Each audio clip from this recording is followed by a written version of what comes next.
যে পৃথিবীতে দৈনিক 1,54,000 মানুষ মারা যায়। 1,54,000 মানুষ, এর মধ্যে 1,24,000 মানুষ মারা যায় বেঈমান অবস্থায়। প্রতি সেকেন্ডে 2 জন মানুষ বেঈমান অবস্থায় মারা যায়। সারা পৃথিবীতে প্রতি সেকেন্ডে 2 জন মানুষ বেঈমান অবস্থায় মারা যায়।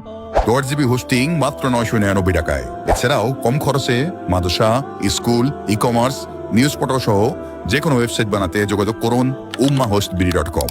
মানুষ যে কথা বলে, আমরা যে কথা বলি, সবচেয়ে ছোট যেই কথাটা, একটা বাক্য পূর্ণ মুরাক্কাবে মুফিদ, একটা জুমলা, একটা কালাম, এটা দেখা গেছে ছোট্ট একটা জুমলা বলতে সময় লাগে 7.5 সেকেন্ড।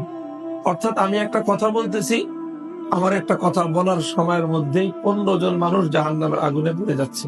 কারণ প্রতি সেকেন্ডে 2 জন, 7 সেকেন্ডে 14 জন, 7.5 সেকেন্ডে একটা কথা বলতে বলতে 15টা মানুষ জাহান্নামের আগুনে পুড়ে যাচ্ছে।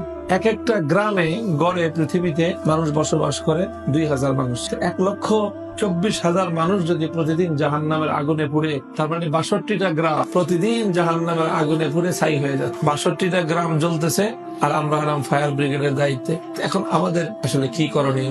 আমাদের উচিত হলো, যেটা আমাদের হৃদয়ের দাউ দাউ করে একটা আগুন ধরা দরকার, সে আগুন হলো দরদের আগুন। আমাদের বাংলাদেশে 16 কোটি মানুষ, এর মধ্যে 14 কোটি হলো মুসলমান, আর বাকি 2 কোটি নাহাদুল্লাহ মুসলিম। 14 জন যদি দাওয়াত দিত, তো 2 জন মানুষ অমুসলিম থাকে কেন? 7 জনের ভাগে 1 জন পড়তো। তো 7 জন লোক যদি একজনের পিছনে ছুটতো দাওয়াত নিয়ে, তো সেই মানুষটা জাহান্নামের আগুনে জ্বলতে পারতো। সে মানুষটা জাহান্নামের আগুনে জ্বলতেছে কেন?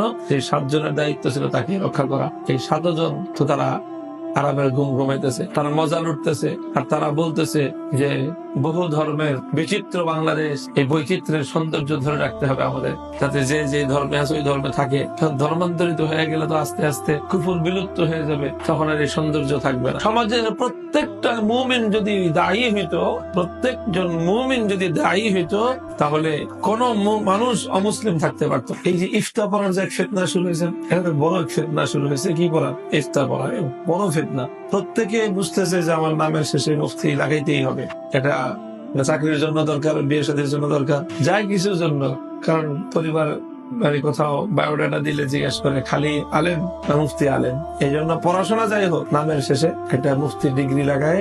এই যে ব্যাপক ভাবে সব ইফতা পড়তেছে, অথচ আমলে গিয়ে এটা তেমন কোন প্রয়োজনীয়তা দেখা যাচ্ছে না অধিকাংশের জীবনে। এই মানুষগুলো যদি তারা দাওয়াতের উপর পড়াশোনা করে নিজেদেরকে আরেকটু প্রস্তুত করে এই কাজে যদি নামতো, তো উম্মতের বড় ফায়দা হয়ে যেত। তো যেই সরিষা দিয়ে ভূত ছাড়াবো, ওই শস্যের মধ্যে তো ভূত। যে ওলামাদের জিম্মাদারি ছিল, এটা যে ওলামাদের জিম্মাদারি ছিল। আমি তো বললাম যে প্রত্যেক মুমিনেরই তো দায়ী হওয়ার কথা। তো প্রত্যেক মুমিন যদি দায়ী হইতো, তাহলে 7 জন মুমিন